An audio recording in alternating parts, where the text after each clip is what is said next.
anyone is a master at telling monster stories, it's Guillermo del Toro. For years, he has wanted to tell his version of Frankenstein, and now his imagining of the classic Mary Shelley novel has finally arrived on Netflix. In true del Toro style, however, his creature is not a monster, but one filled with emotion and humanity. And that vision was something prosthetics artist Mike Hill kept in mind when creating his designs for del Toro's film. We wanted to stay away from classical zombies or anything like that. Hill tells Variety today in the film, Oscar Isaac plays Victor Frankenstein, the scientist convinced that he can conquer death and who starts putting together a creature, Jacob Elordi. He later brings his first experiment to the Royal College of Medicinal Tribunal. It shows the technique that he developed, rather than having garish stitching, and the way he almost melded this creature together. So it really is a precursor to the final character, Hill explains. Hill stresses everything needed to be practical and raw.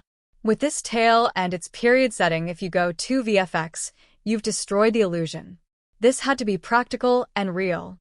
Another iteration of Victor's creature is bent over with its spinal cord exposed in his lab. As for what that needed to look like, Hill says, we didn't want the standard corpse that just lay down and sprawled out flat. We wanted to give it a little bit more impact as this body's folded over, which gives it a more of a dead feel. It's a little bit more intrusive to the human body to be bent in this position and being opened up at the spine. And I think that we react to that. Hill says he has spent a lot of his life dedicated to researching the human body and its inner workings, but for Frankenstein, he says, I had to go even deeper, and he does go on the inside and not the outside. Despite all the makeup, Hill wanted to try to keep Elordi's eyes. We didn't want to put zombie sockets on his eyes. And actually, Guillermo taught me that trick. He said, if you make the face too garish, then people are focusing here, and we need to focus here. However, Elordi did end up wearing a brown contact lens to make one of his eyes appear bigger. His whole face is covered, Hill says of the prosthetics. The only parts that are Jacob are the tip of the nose, the upper lip, and his chin. The rest is all rubber prosthetics and a new sculpted brow. At the time of filming, Elordi was 26 years old.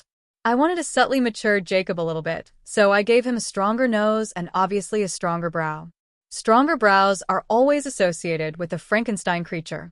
But I didn't want to go heavy monster. This is a creature. Frankenstein is building a man and not a monster. So, very subtle. But it still gives us that brow that is imposing.